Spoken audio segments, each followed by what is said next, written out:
what's good, y'all? How y'all doing out there, man? How's everybody doing out there? Happy Monday. Welcome back, baby. We back. Yes, sirski. I was on my phone looking through tattoos, man. My bad. I don't know if y'all I kind of want to get one on my left knee to, I took my ACL when I was much younger, so I was just scrolling. That's why I completely lost track of time for a second. But, hey, man. Hey, we back, baby. We back. Happy Monday. How's everybody doing out there, man? Let's go, baby. Yes, sir. We're on our way. We're on our way, baby. Let's go. Yes, sir. Uh-huh. Happy Monday. Oh, man, we're going to talk about some hoops today. We're going to talk about some shit today. We got one-on-one conversations. We got culture conversations. One-on-one games for the culture. I mean, we got a little bit of everything today, man. We're going to get into it in just 1 second, baby. Yes, sir. Uh-huh. Oh, man, get settled in, baby. Get settled in. Yes, sir. We're going to lock in just 1 second.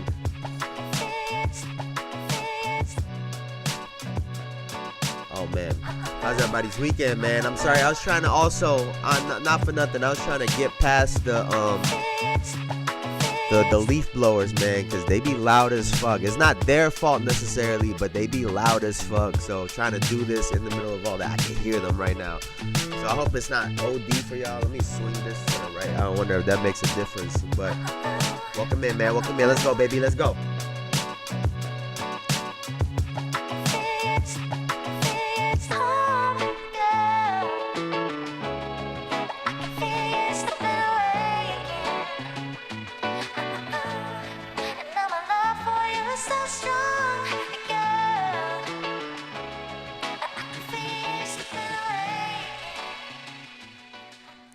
Yes, sir. Welcome back. Welcome back to another episode of the Jayson Estrera Show, where we talk about basketball as accurate as possible. Now, today we are talking about culture for the culture. Like I said, we're going to be talking about some Miami Heat versus Jimmy Butler. That game will be tomorrow night, so that's going to be a big game to check out. But Jimmy had some really interesting comments about his former organization, and honestly, I know it's been a theme the last couple weeks. I've been patting myself on the back, but just him kind of confirming some things that I've thought about the Miami Heat from the beginning. We're also going to talk about the Lakers losing to the Chicago Bulls and almost basically a historic night for Chicago. And again, I was high on the Matas Buzelis. I had no rhyme or reason as to why. When I saw him at the draft, I was like, I just feel like that guy looks like he's good at basketball. And he finally had a real solid game the other night. But we'll also be talking about the WNBA potentially having a lockout year. One-on-ones with Brandon Jennings. What's good with Brandon, man? What's good with Brandon, man? What's up with him? What's going on over there, man? What's going on in that camp over there? So we got that and some more to talk about. Again, if the leaf blower guys are too loud, let me know. Let me know. I could try to put like music on in the background or something just to kind of try to drown the noise out. But let's get into it, man. Let's get into this right now. Now,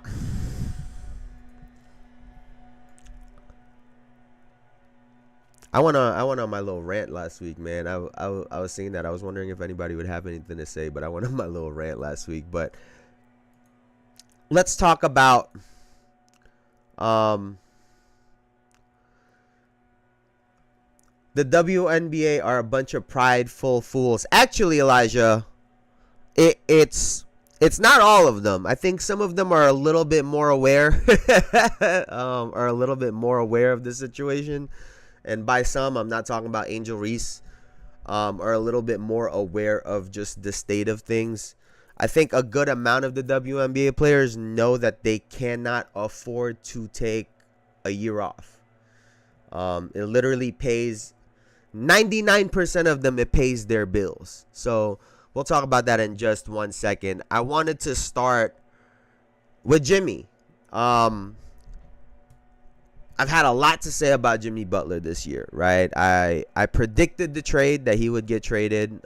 He ended up on the Golden State Warriors, right, which was one of the teams that we said would probably make the most sense for him. All the other teams didn't really make a lot of sense. But he had some comments on his former team, and here, let's see.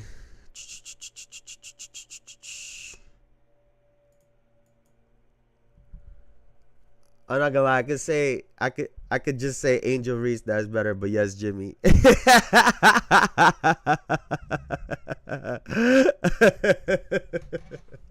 Yeah, we gonna get into that. Hey man, you know, people go come in here. They gonna shut this shit off. We talking about the WNBA too early, dog.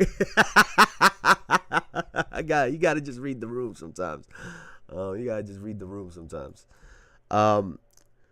This is what he had to say about his former team. Let's take a look at this. Jimmy, you curious what kind of reception you get? Not really. It don't make me no difference. I'm a member of the Golden State Warriors. I love that fan base. They showed me a lot of love while I was there. But I'm there to win now. I'm on the opposing team. When you look back at your career in Miami, how would you categorize what the team was able to do while you were there? We was all right. We didn't win nothing like we were supposed to. So, I don't know. We made some cool runs. We had some fun. Yep. I think that's all we did. And I'll be honest, man. Especially the way we saw the Dallas Mavericks handle the Luka Doncic situation, basically shit talking Luka out. I don't totally mind a player doing this. And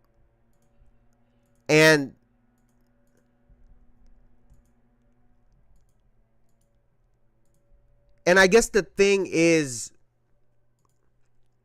there are times where organizations make themselves look a lot better than they actually are. Right? So let's take a look at this right here, actually. Let me see if I could potentially find. They probably posted this. Okay, they did not post it. All right. So, Jimmy Butler said, and I quote, I'm not saying in a bad way, but I think it's a little bit like overused talking about the Heat culture. It is a great organization, but I think a large part of that culture is you guys get that is you get guys that buy into a winning mindset. You get some guys that buy in, you get some really good players, and you get the opportunity to talk about Heat culture a little bit more.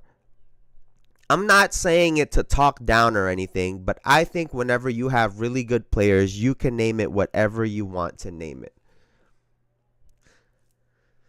This got to be another point for me. We got to start tallying up when I just be talking out the ass about some shit and then we have a motherfucker validate it. I said this, what the fuck is Heat culture? You guys aren't the Boston Celtics or the Lakers. What is Heat culture? You try to get people in shape?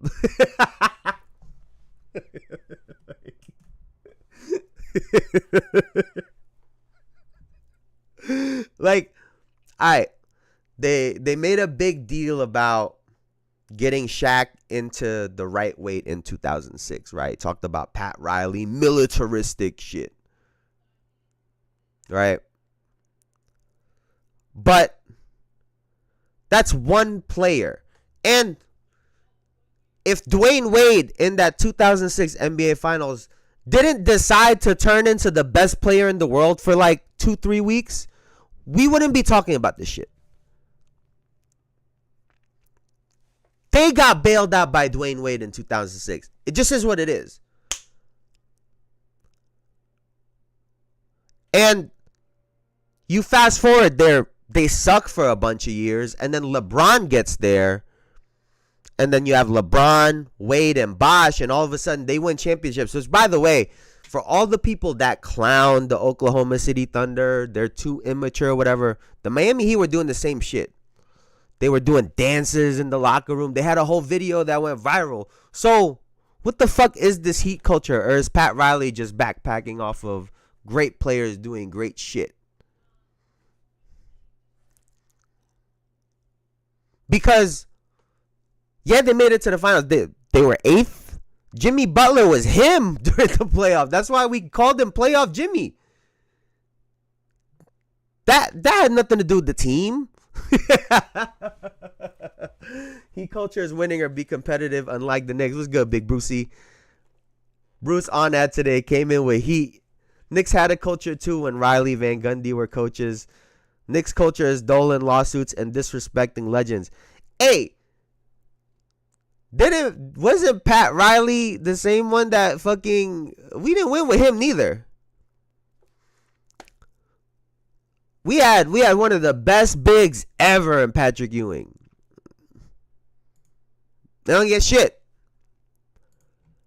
You know, I think this Heat culture shit is overblown. They don't talk about the Spurs. They don't talk about the Oklahoma City Thunder and the way they're able to draft and develop their players. Like, we don't talk about this when it comes to other teams that do it at a really high level also. Like, you know, and this has no correlation to it, right? But Asia Wilson had her best season last year in the WNBA, like a career year for any WNBA player. And then Bam decided to respond with the worst year of his career. Like, where the fuck is the Heat culture in that?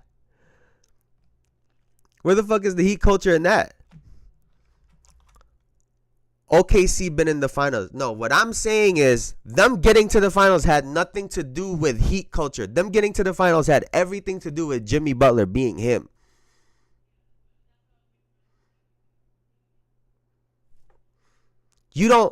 Last time OKC,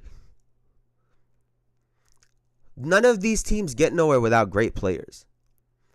What I'm saying is this notion of Heat culture. Jimmy Butler said it right there. I think whenever you have really good players, you can name it whatever you want to name it.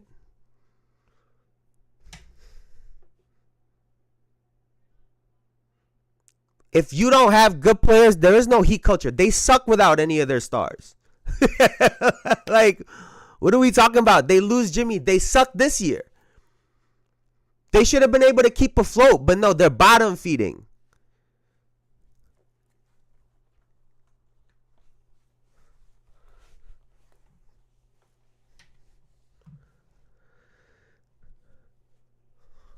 Carmelo and the Heat go in the finals. What you mean? Whoa. I never said the Knicks got this crazy culture, dog. Listen, bro. Listen. Them guys was not carrying that team to the NBA finals. We could talk about culture all we want. You're not getting there without no star players that take over. It just is what it is. Bro, Jimmy was playing like 15 minutes a game. Why are you cooking the Knicks? I already cooked them on Friday. You're not even a Heat fan. I'm giving Jimmy Butler props, the team that you want to win the championship. Why am I getting cooked? Why you saying fuck me for?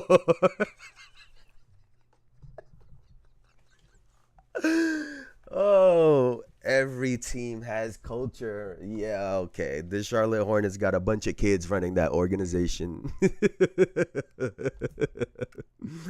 I don't think every team has culture. I'll be honest. I don't believe that, or I guess not a good culture.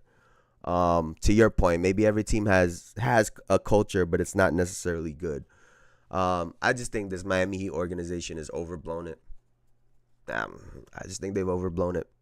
And they make a lot about this Heat, and this is a guy that was on the team saying this shit. This guy was on the team saying, yeah, it wasn't all that. It's not what people make it out to. This guy was on the team. This guy's on the fucking team saying this shit. It ain't come from me necessarily. It came from him. Jimmy Butler was on the team.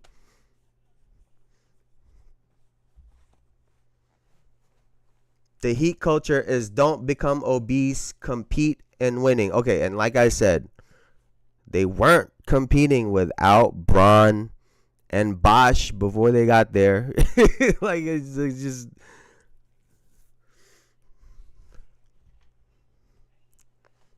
it just is what it is, dog. Hey, listen, man. We'll see what happens to this team moving forward. If they could pick up a star, they're gonna talk about Heat culture. No, because the motherfucker came in scoring 28 a game, and that's why they started winning again. You don't get to take the credit away from the players, all I'm saying. And that's why, and this is exactly why, right? This is exactly why Jimmy goes to Golden State and they start winning.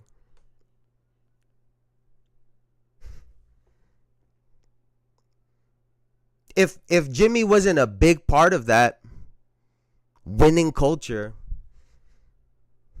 he would have went to Golden State and they still would have got shit on. Whoa.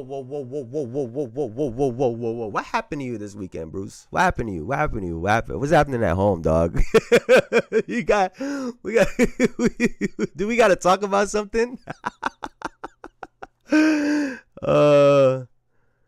No one cared about Butler until he got to the Heat. That's cap. That is so cap. That is cap. That's cap. Capiana. Ain't no way. They was talking about him being a winner on Philly, and then that was when the narrative was, oh, everybody on Philly is not a winner, like Ben Simmons, like Joel Embiid, but Jimmy is, so he left. Went to Minnesota. Oh, they all soft, cat soft, but Jimmy's the winner. Then he left.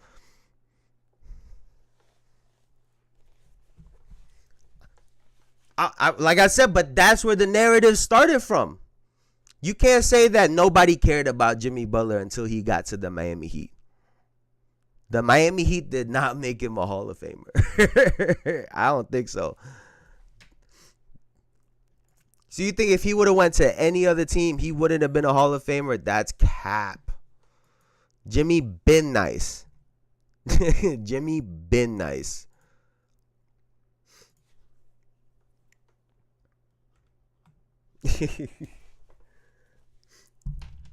Yo, what happened to you this weekend, Bruce? We gotta talk about something. What's happening at home, dog?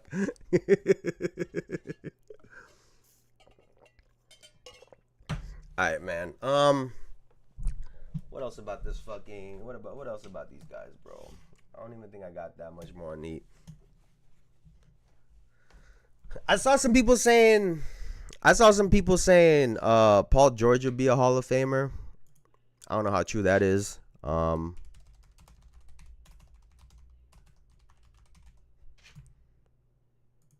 Let's see.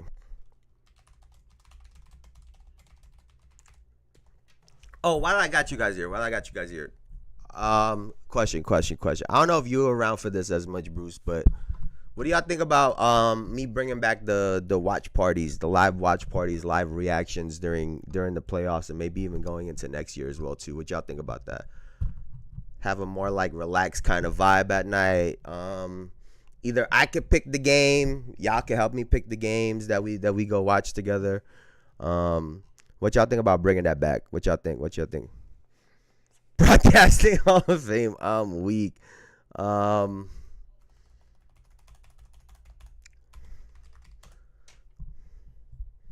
Hey, Miss Steve Day. Yo, y'all are on ass today.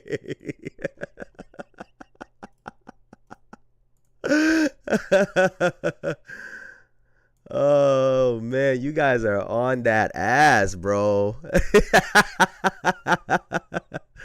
Yeah, I was thinking maybe I could put up like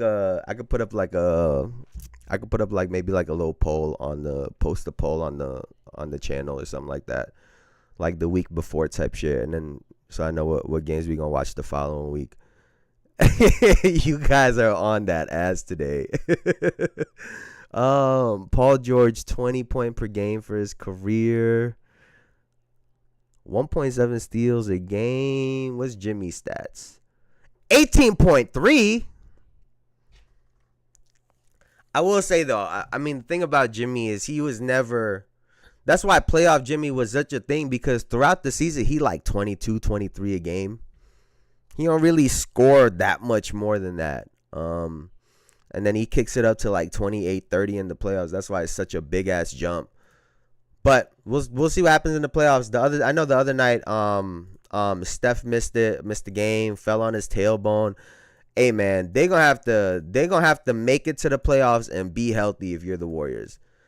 I'm with you, Bruce. I think they definitely got a chance. Like I said, I don't think OKC wants to play with this team. I don't think you don't want to mess with this team. I'm sorry. Like if you're the Oklahoma City Thunder, I think you want no problems with you want no parts of the Warriors until later on in the playoffs, because the thing that I'm picturing right now is, who the hell gonna guard Jimmy Butler and Steph Curry? You're gonna either have the way I'm picturing it, Lou Dort, or you're gonna have maybe Jalen Williams is, as I was about to say, Jaden McDaniels, Jalen Williams guarding Jimmy. Those are probably gonna be your two primary guys in the starting lineup. And then who the fuck is gonna chase around Steph the whole time? And I think in a one-on-one situation, I like Jimmy's chances against Lou Dort. The way they've been moving off the ball and stuff. That's a tough matchup for the Thunder, man. That's a really tough matchup. They just gonna put Jimmy in the box the whole night. They're gonna put him in the box at the elbow the whole night. But let me see. Where was the shit? Wait, hold on. Did you guys see this mess about Brandon Jennings going off on his 2009 draft mates? You guys seen this shit? I thought this was comedy. But I don't think half them players. First of all, I don't think a lot of those players are better than me. So whatever. Who not better than you? You don't think Drew Holiday better than you? Drew Holiday's never been better than me. Oh yeah, you was busting his ass in high school. Drew Holiday has never been better than me. He has a better career. They have better careers than me. They're not better than me though. Are you fucking crazy? Yes, you dumb. You dumb low. Like they ended up becoming better, but you're not better than me. This nigga. Wait, you can't say you ended up being better than me, but you've never been better than me. Yo, the English language sucks, dog. I'm so sorry. This shit sucks. But I guess to me, this brings up the question of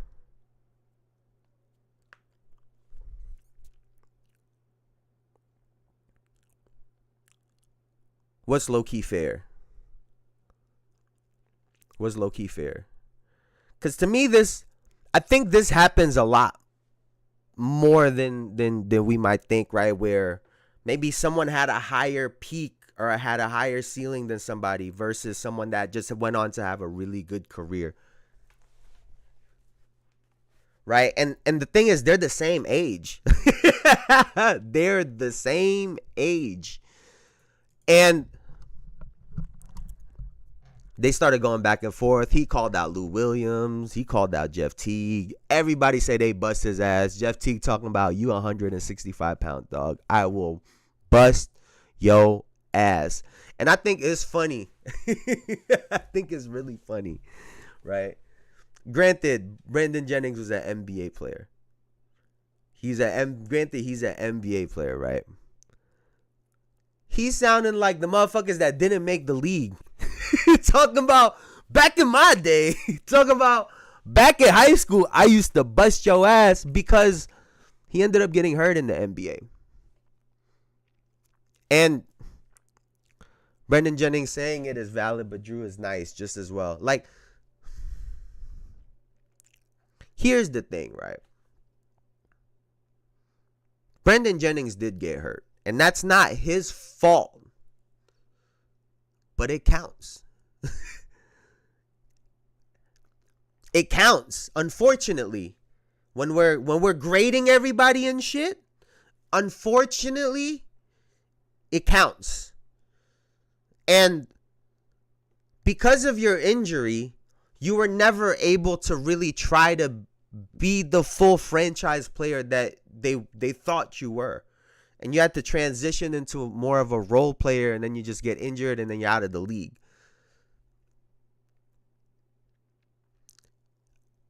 I think Jrue Holiday will bust all of their ass right now. Like, what are we talking about? Like, this guy is a current NBA player versus motherfuckers that's just sitting on the couch right now. Like, no disrespect, I'm sure y'all can still hoop, but you guys are talking about a current NBA player. And I get it, man. Like, listen, I think some of them just be talking. Like I think some of them just be talking, but I do think that some of them are really smart, because now motherfuckers been talking about this for the last week or so. Now they're starting to set up actual one-on-one games. Lou Williams said, I'm back in the gym. Jeff Teague said, I'll bust your ass. First and foremost, I don't want to see none of them, because I'm not trying to see nobody blow a knee out try to just play one-on-one because they mad. Like, none of us want to see that shit. Facts. NBA fans will say such play would have never won if, well, he did. So, no, it's facts. And I get that sometimes you need to add context, right? But Jrue Holiday has had his career for a reason. And it's not because, and it's because he's really fucking good. And if you really talk about like the basketball part of this, Jrue Holiday has a much better chance of stopping any of y'all than you do of stopping him. And then we add the fact that Jrue Holiday, how much Jrue weigh? 6'4", 205? Like, Brandon Jennings had only one good game, and he thinks he's great. Holiday going to the Hall of Fame. You know what? I will say I like. I don't know if y'all saw, but Marcus Thornton replied to him. Like, let's see this. Hold on. I want to see this real quick.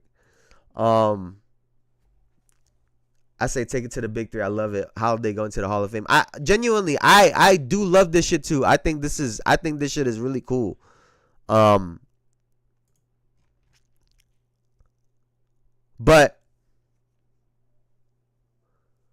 no, that's fact. Some of these dudes, but I mean, we are talking about one-on-one. And I think, I don't know if Brandon Jennings got to ever, I mean, he did play quite a bit, actually. He did play quite a bit. But I appreciated Marcus Thornton for coming out, because he said, you would think this motherfucker scored 40 a game. And he said, you ain't never even averaged a dub in the league. And when you go to Marcus Thornton, he averaged the dub in the league. It was one season, but he did it. 21.3 a game. So, you know, Brandon Jennings was good. Brandon Jennings was cold. I get he got injured, all of that stuff. But you can't be a former NBA player talking about back in high school, dog. It just sounds crazy. You know, we talking about high school? High school. Like, you starting to sound like us. Like, come on, man. Jrue also averaged a dub in the league. 2018-19, 21.2. I mean, what are they talking about? What are we talking about? But like I said, I do I think it's good. I think it's good. I do think that it's good for the game of basketball because I think we need some guys to start talking shit. I think we need some guys to start coming at each other's heads because we don't really have rivalries anymore for real. Outside of Cade Cunningham and Jalen Green, how many rivalries do we really have in the NBA where you know those people don't like each other?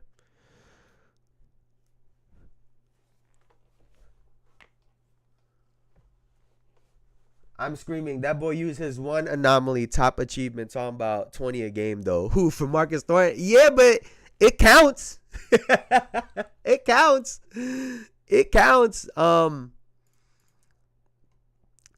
yeah, man, I do think this is good. And then I don't know if y'all saw this, but I don't know if it was related.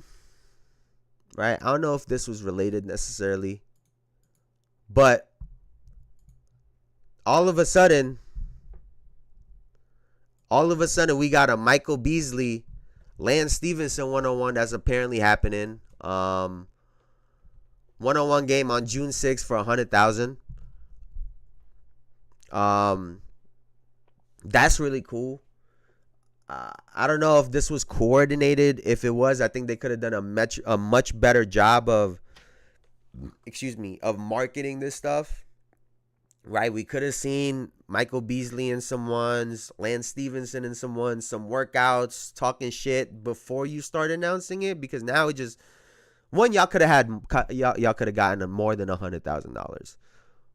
2, you guys could have done a much better job of building this up, because the 1-on-1 is it really is a thing in the community right now. I know the YouTubers are really taking over kind of that space, and it really gets jumping, but we're talking about NBA players, former NBA pros.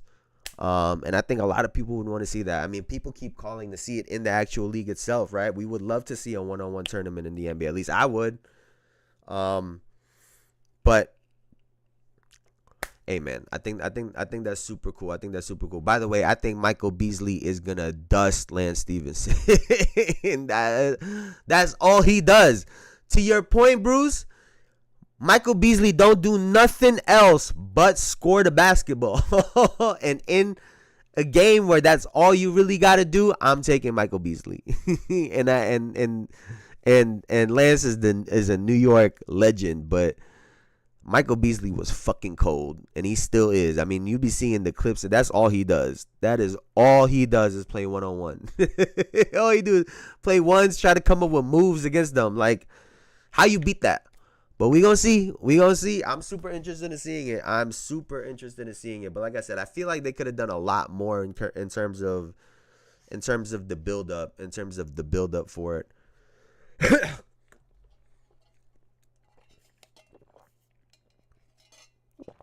Beasley wasted his talent. Do you think? I mean, I think I agree, and I think a lot of people would agree too.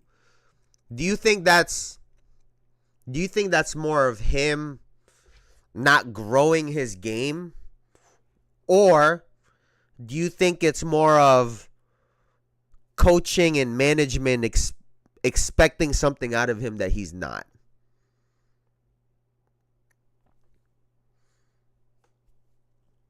New York Beasley up there with Untucked Kai Headband, Clay Hoodie, Mello.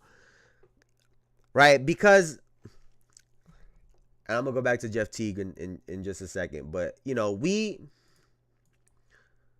give a lot of flack to the players, right?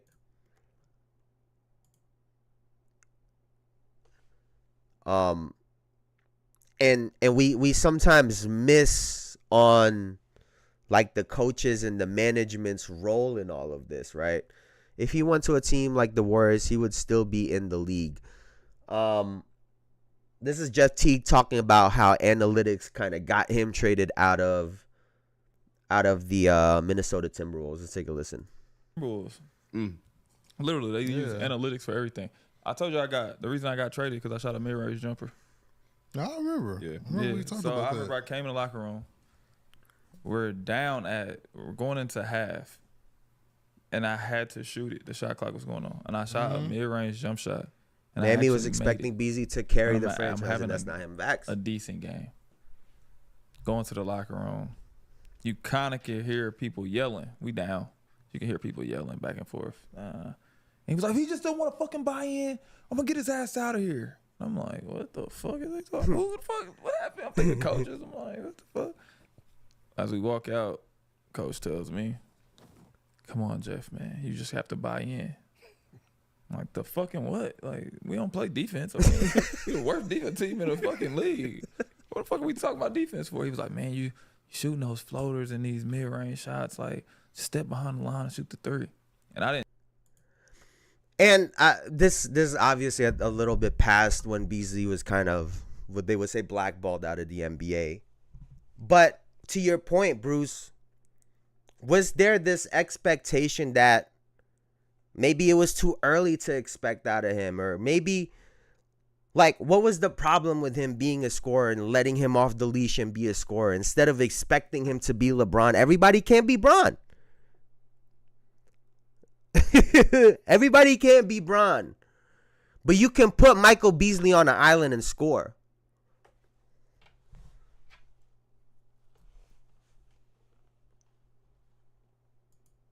Wait, what do you mean? What do you mean, Bruce? No. It wasn't at the end of the game, Bruce. He was talking about it was in the middle of the second quarter. Shot clock was going down. He had to shoot the shot. Going into halftime is when he heard that shit. But Bruce, like, we've heard about this from other players talking about this is what teams want out of the players. This is what they tell you in these practice, in these film sessions. Shoot threes. And I think a lot of times the players get a bad rap, and, you know, fans that aren't watching all of this content miss out on the fact that teams are getting guys to shoot this many threes, right? This started with the Houston Rockets and Daryl Morey and the statistics and all of that stuff. But teams have always kind of controlled some of these things behind the scenes, right? So, like, if Michael Beasley's coming in and you're expecting him to be someone he's not, then why did you draft him? Why did you trade for him and then ask them to do something that they don't typically do? You know the type of player you're getting. Like, when Russell Westbrook went to the Lakers and he kept getting blamed for the three-point shot, I'm like, this motherfucker hasn't been able to shoot in 4 years. Why are we looking at him to be the jump shooter?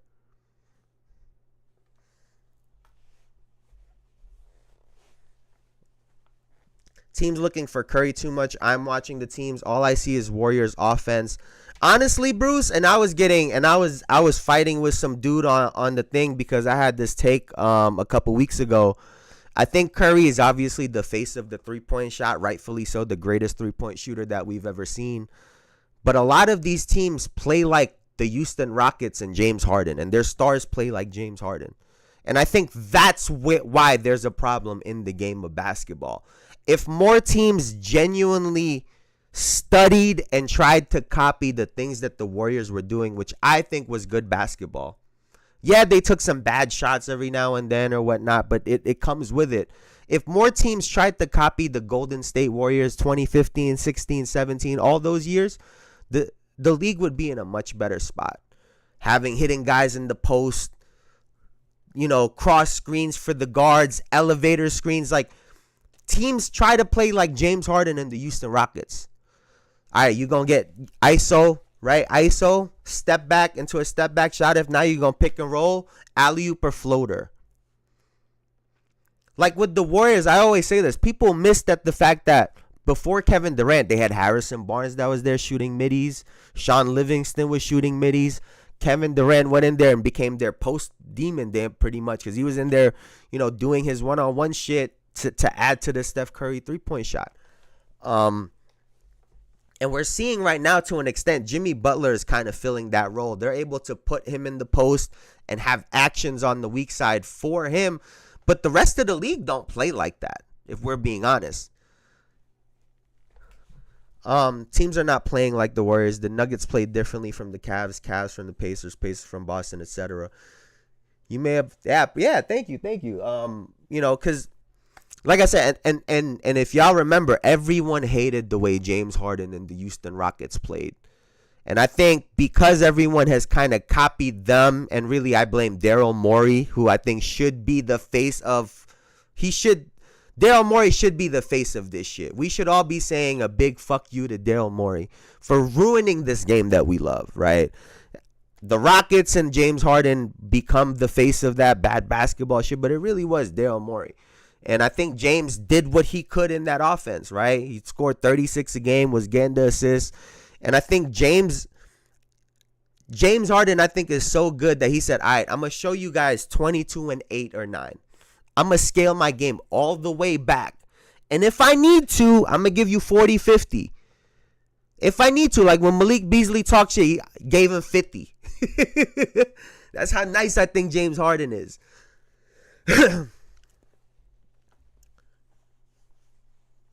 Yes, Steph gets the face because media, but guys like Dame, Kyrie, Harden, Abdul Rauf, etc. I did not say all teams, Elijah. Some of them are. Cavs do. To your point, Cavs do play like the Warriors. But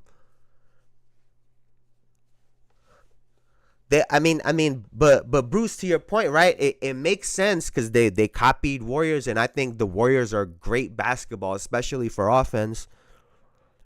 It's no surprise how the Cleveland Cavaliers copied them and really studied them and now have the most efficient offense in the league. Like, I don't think that's an accident, right? They're big guys, Jared Allen and Evan Mobley, are both lob threats. But the way that their offense is ran and structured, you can also hit them on the short roll and they can make plays at the free throw line, sort of like the way Andrew Bogut used to do. He could get the ball at the free throw line, hit the baseline cutter, hit the corner three-point shooter. Draymond does the same thing. And so it's no surprise to me, right, why the Cleveland Cavaliers offense is so good it has been so good through the regular season, because the Golden State Warriors were also a really great and efficient basketball team. They always got good shots. And if you watch the Cleveland Cavaliers, they get a lot of really good shots as well too. So that's a good point. That's a good point, Bruce. That's a good point. That's a very, very good point as well. But yeah, man, I do think that, just to bring it back full circle, the players get a real shitty rap for some of the decisions that these organizations make, right? Like, it's no surprise why Anthony Edwards wants to shoot a bunch of threes. I know that we get on him about it because he's the one that's super vocal, but it's also coming from somewhere because they keep encouraging shoot more threes, shoot more threes, shoot more threes, shoot more threes, shoot more threes. And I've said before, how can you justify more three-point shots when your offensive rating isn't higher, points per game isn't higher, and your efficiency keeps dropping down? If you talk about the Boston Celtics, they're having a worse season than they were having last year. And I think a lot of it has to do with the increased amount of three-point shots, because in order to get that many more threes, you got to take a bunch of really bad ones. And we've seen them give up wide open dunks, wide open layups. That's why it's crazy to me. You'll see Jason Tatum sometimes, the way he attacks the rim, and you're like, this motherfucker should be the best player in the world. There were a couple plays in last night's game when he attacked the rim, and I said, this guy should be, like, we shouldn't even be talking about anybody else. This guy should be the best player in the world. But I think this overemphasis on the three-point shot has made someone like Jason Tatum's game, it's dumbed it down a little bit. And the Boston Celtics are able to get away with it because their team is so stacked top to bottom. You have Sam Hauser who could come off the bench, give you 20-something points, a bunch of threes. Peyton Pritchard, 40. Derek White, 40. Like, they have so much talent that they're able to make up for the mistakes. And if they get hot, you don't forget about it. But still, I think their games have gotten dumbed down a little bit. Like, we don't get to see all of these moves and shit that Tatum, Derek White, or all these guys could do. Because now it's just shoot a three. And I think that comes from somewhere. That's not a player's decision. Right? That's not a player's decision. Like, back in the day, they used to say, you get benched if you shoot a bunch of them threes. They're letting them stay, which tells you it's a coaching and a management thing. And so I think that's some important to always kind of keep in mind, as much as we like to give these players a lot of shit, and sometimes deservingly so, but other times it is what it is. Now, I wanted to, speaking of a lot of offense, right? Because if you go through the NBA channel on YouTube and you go through the highlights for the games, right? They have a highlight. They have highlights for every single game that comes out. I want to say 95% of the videos are offense. And so, we were talking a lot about defense last week. I think it's time for them to start posting defensive highlights. Not just the steals and the blocks, but when people get stops, when the team plays a really great possession on defense. It don't have to be 9-10 minutes long. Maybe you could start with a 2-3 minute video just to throw it out there. But I think it'll go a long way, especially for a lot of the casual viewers, a lot of up-and-coming talent who are trying to really learn the game of basketball. Because they say defense wins championships, but we don't get highlights of defense. So somebody's lying. Or they're just not trying to show it to us. And I think the thing about this, right, and we were just talking about expectations. If you're the NBA and you're going to start posting defensive highlights, you can't expect it to have as many views as two players fighting or talking shit. You can't expect it to have as many clips as a crazy 3-point shot or a dunk or whatnot. Expectation. I'll never forget this, y'all. I'll never forget this. I can't say what it was, but I had a friend of mine when I was in New York, right? I had a friend of mine that was going to start working for this company that was opening up. And they were telling me what the expectations were for the year, right? What they're forecasting for the year, how much the store was going to make a day and how much they wanted to make it for a year, right? Mind you, at the time, I was like 22 years old. And I ain't never been no high corporate motherfucker. Like, I don't know what those meetings or what those rooms look like. I don't know what any of that shit looks like. But in this conversation, I told him, there's no way y'all hit that number. There's no way you guys hit the daily number. There's no way you guys hit the yearly number. Sure enough, after the first couple months go by, they're not hitting their daily numbers. After the year goes by, they don't hit their yearly number. And I told them, if you set your expectations to where you can't reach it, everyone's going to be mad. If you start posting these defensive highlights and your expectation is, it'd be great if this should get like 50,000 views or something like that. Instead of expecting the video to have 500,000 views. Now you get to hit those benchmarks and it actually looks good and you have something to build off of. And oh yeah, by the way, like I saw a graphic the other day about how Draymond Green overtook Evan Mobley for the defensive player of the year award. It was a fucking chart with a bunch of lines in it. Shit was going up and down. If we don't have some of these clips, how are we going to determine that? Because like I said before, you can't quantify some of the shit that they do. So now it just looks like you bullshitting. Even if you're right that Draymond Green should have overtaken him as the defensive player of the year leader. Start building the case from the beginning of the year. That's why everyone lost their mind last year when Luka poked the ball and dove. No, you're not lying. You're not lying. You're not lying. But I think that'll go a long way. I think they need to change the defensive player of the year award too. I don't know if it's like they need to do one in each conference, or they need to have like a perimeter defensive player of the year and an interior defensive player of the year. They got to do something. Because if the players don't have something to work for, they're not going to try to do it. And an award, I think, will go a really, really long way, and watch guys start really playing defense. Just a suggestion. I don't know shit, though. I don't know a fucking thing, though. Oh, speaking of which, because we was talking about marketing earlier, I was curious. I don't know if y'all seen. Have y'all seen Shai Gilgeous-Alexander's sneakers that's coming out?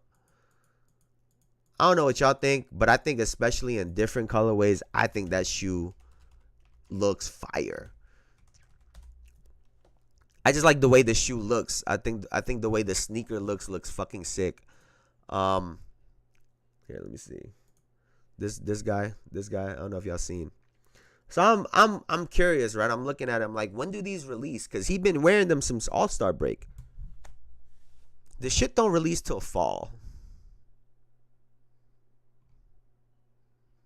It don't release until fall. They dropped the video. They did the little shit. At the, I forget where they were. Was it in New York or something? They had the little billboard. To not drop the shoe? Listen, man. I need to see these guys in suits. Only in, okay, they're going to buy his sneakers. I'm telling you right now, Bruce, dumb shits are fire. I think people going to fuck with that sneaker. And also just, you know, they got him on the fashion shit. You know, he's people love him when it comes to fashion. Them sneakers are going to sell. I think especially in a different colorway, I think they're going to look sick. But I just don't understand why you would do all of that work to then not release the sneaker until fall. At least by the playoffs. Drop the sneaker in the playoffs. Like, what are we doing?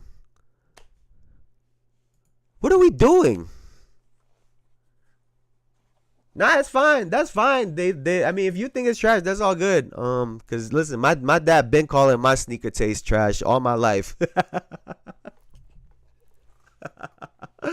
Yo, who remembers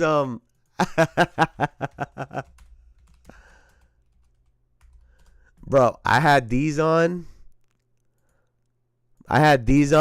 Mind you, my dad was the one that bought them for me. And he was still cooking my shit, bro.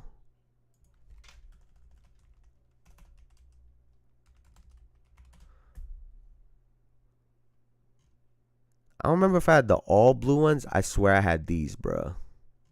Where the fuck? I think I had these. No funny shit. These are the white ones. My dad was cooking me every day. My dad was cooking me every day. So my dad's always found my sneaker taste funny. But hey, man, I like what I like. I think them shoes are fire. I think them shoes will sell out. I just don't understand why he would wait until fall. Because to your, like, nobody gonna care by next year. It should be on to the next shit. They're gonna be in Goodwill soon.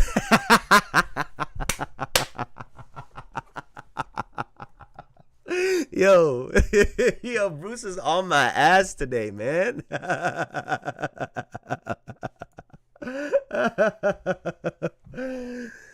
Yo. Whoa. T-Mac, the white and green ones that they re-released a couple years ago was fire. Listen, man, I don't give a fuck. I'm gonna still wear what I wear. I don't give a fuck. I just always been that way. I don't care. But man, I bring it on. I think it's funny. But yeah, I don't get why they're holding off. I think they're trolling by that point. They're gonna drop it when the next year starts. That's some brain dead shit. Anyway. I think ideally what they should have done, if you're Shea, they did the little drop thing in February, right? Middle of February for All-Star weekend.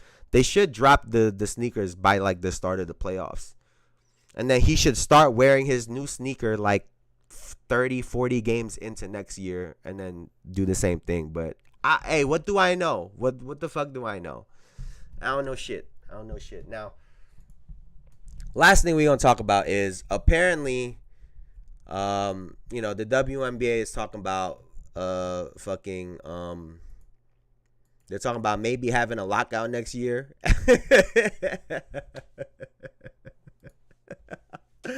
Just hearing it sounds funny. Yeah, they gonna have a lockout. Like, y'all had your first massive season in terms of viewers and popularity, and then y'all not gonna play.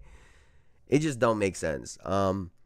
I think Angel Reese was talking about we not gonna play if the demands aren't met. Listen here, Angel Reese, and I think you're good for the WNBA. I think you're good for the WNBA. You and maybe a handful of other women could afford to not play next year. Everyone else will be out of a home.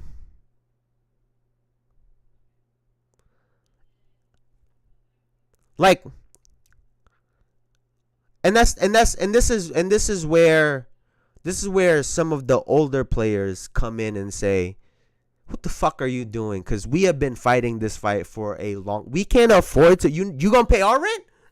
You gonna pay our mortgage?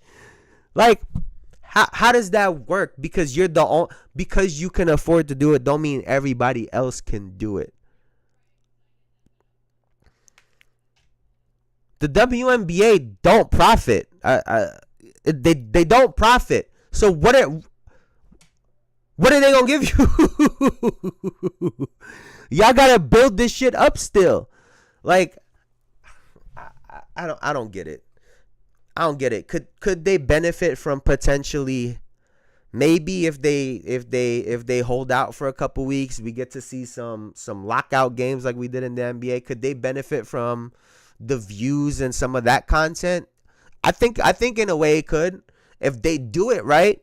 If they show up to gyms together, if you get some Angel Reese and if you get like Caitlyn and Asia Wilson together, it could work.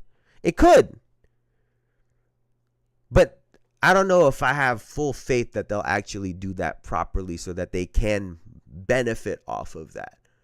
Because like I said, a lot of these women have to go play in other leagues because their one salary can't do it. Angel Reese was the same person that said her WNBA check couldn't pay her rent. What you think is happening to everybody else?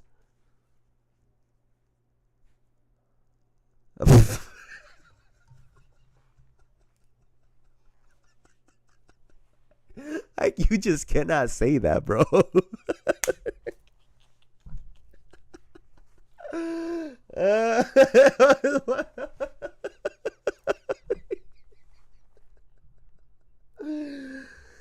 Oh shit, man.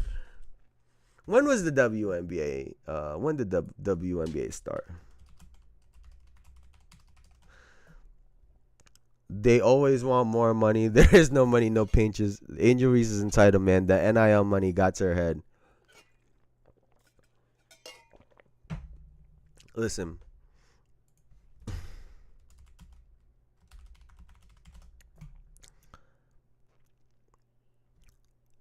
I am a WNBA fan. No, listen, I know you are. When you named your top 10, I was fucking with it.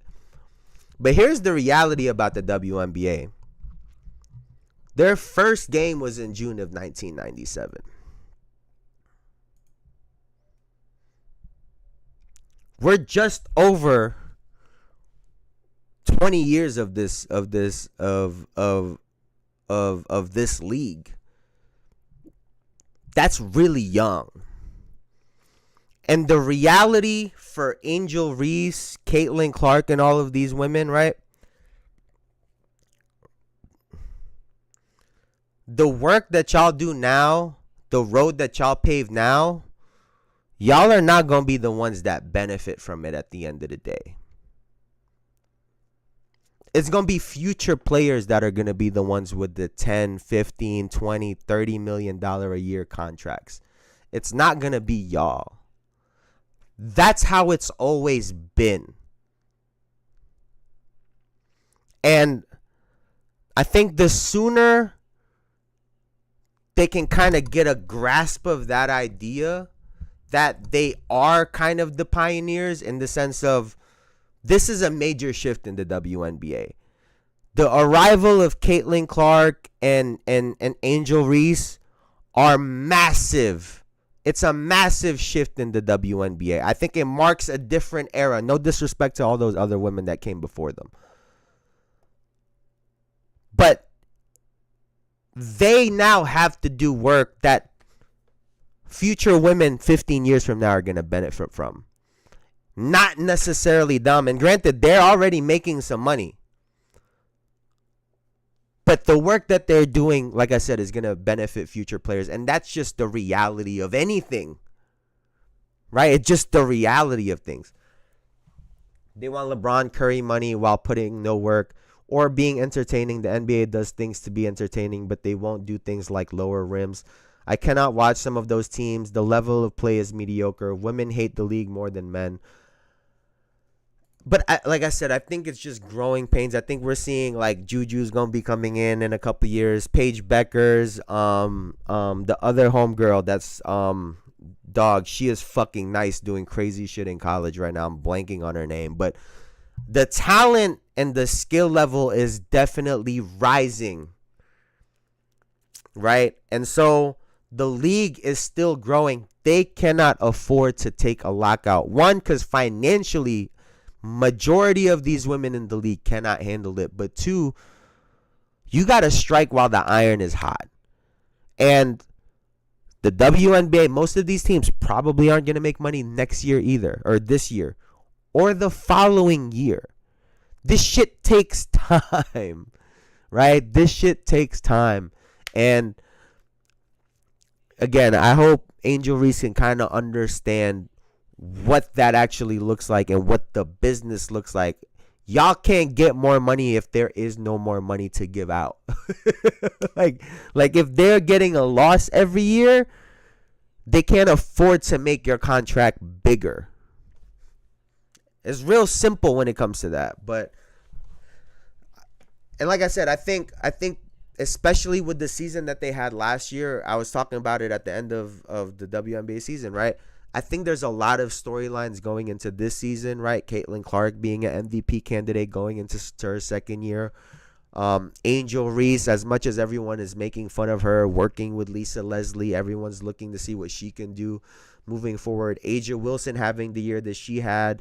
Kelsey Plum going to LA. There's just so many different storylines going on that they need to capitalize on what's going on right now. They can't worry too much about in the future because what they're doing now is what's going to impact all of those things later on. So I hope they don't go on a lockout.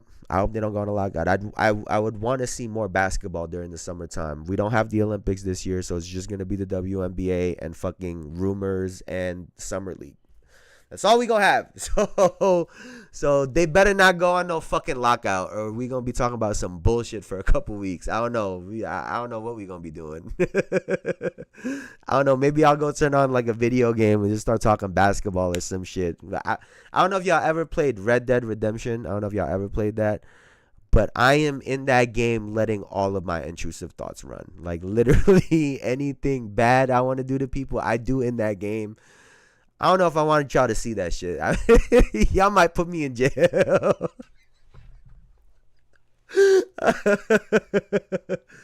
Oh, yeah, and the big three. I think the lockout will kill the league. Like I said, maybe like a week or two, let them have some summer runs in some of these courts. I don't know. But I don't know, man. Yeah, no, I agree. All that momentum would be for nothing. Like, genuinely, I think Caitlin Clark made the greatest decision actually this year of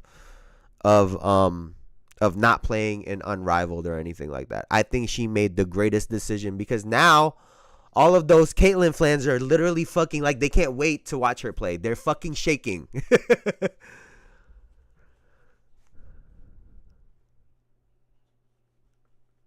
Wait, hold. I actually hope they don't. I wanted to surprise my PYT with Sky vs Ace ticket. She loves Asia. Oh, that's fire.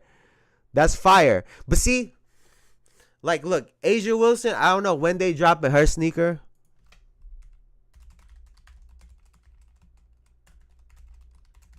They better release that motherfucker when the May. They're doing it right. They are doing Asia Wilson right. They announced this sneaker like a month ago, right? They announced the sneaker, photos and everything going crazy and shit. And then the sneaker comes out in May. I mean, it's just like it's just smart. It makes fucking sense, the timeline. They gonna go in the season, everybody gonna be buying it. They gonna see her wear it, they gonna want to wear it. Like, it just makes a lot of fucking sense. Again, to not kill the momentum, keep that shit running. And I'm sure a lot of them don't want to go. I'm sure a lot of these women don't want to go on a lockout. I don't know. Maybe Angel Reese wants to work on her game a little bit more. Maybe that's why she wants to go on a lockout. I don't know, dog. I don't know. But most of these women can't survive, so.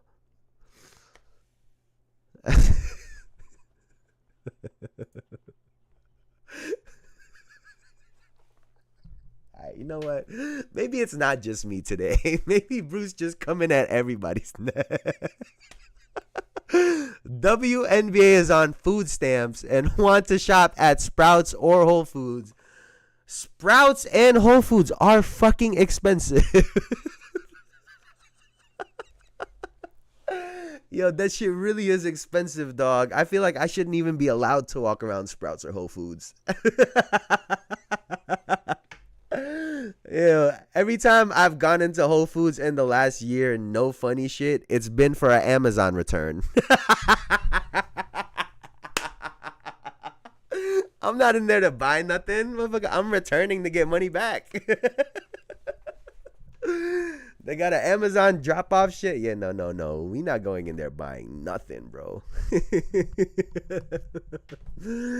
Oh, man. What games we got today, man? Let's take a look at what games we got today. Nah, this guy is on his Miles Bridges shit, bro. Fuck the NBA.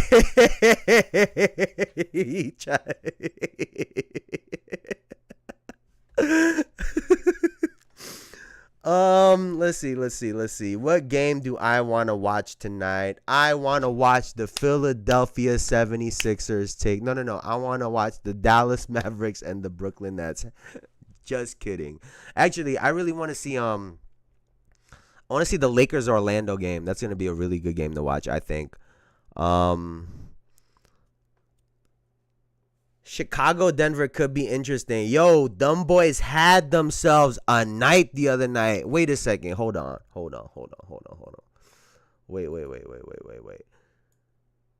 Wait. I told you guys I like Matas. My boy had 31 the other night on the Lakers. My boy had 31 on your Lakers, Elijah. I told you, I don't know why I think he's good, but I don't know. 31 coming around. If he ends up being nice, that's another added to the list, man. Added to the list. But Josh Giddey almost had a quadruple double the other night, dog. like what? 15, 10, 17, 8 steals is nuts. That's nuts, bro. They ruined LeBron's return. They must really not fuck with Bron, because there is no way everybody decided to have a career night on the same night. Yo, like the Chicago Bulls? And no, like, I think Josh Giddey's pretty good. I think he's pretty good. But, like, where the fuck did that come from? Like, everybody decided to have one? Kobe White, who shot 70% from the field and had 36. Yo.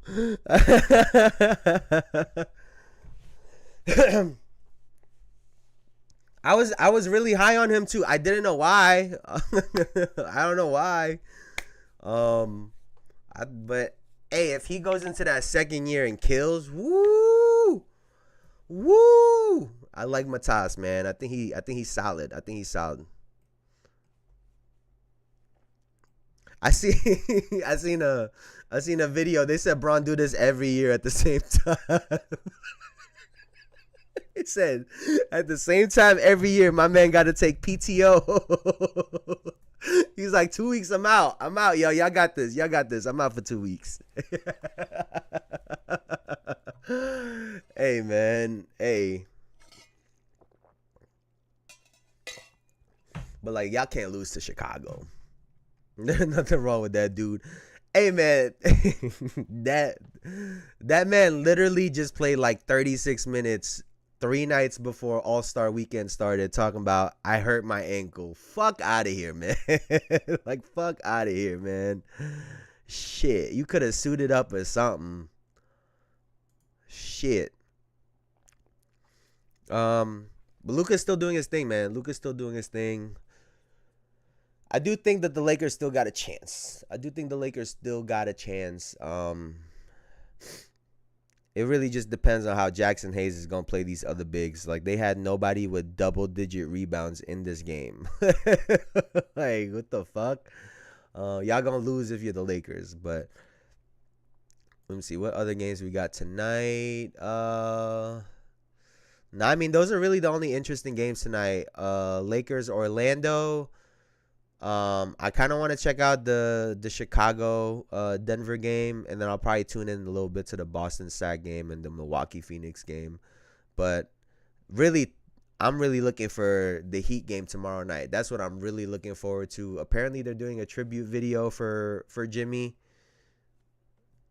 I mean, okay, I don't know what to do with that information. But hey, man, that's gonna do it for me for now. I appreciate y'all. He not gonna say shit.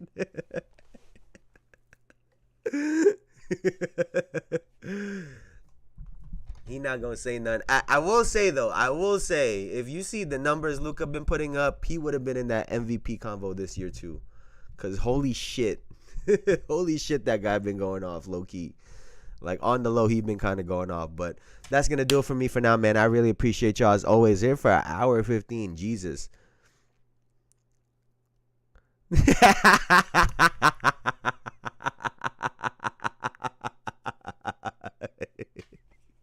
Out here Lakers in 5 today. Hey, man, what you got to say, dog, before I get out of here? What you got to say, man? What the fuck you got to say? What you about to say, man? What you about to say, bro? Bucks Suns tonight. Load manage bad bandage. I'm not rocking with that one. You gonna have to go back to the drawing board, bro. You gotta go back into the notebook and write some shit down.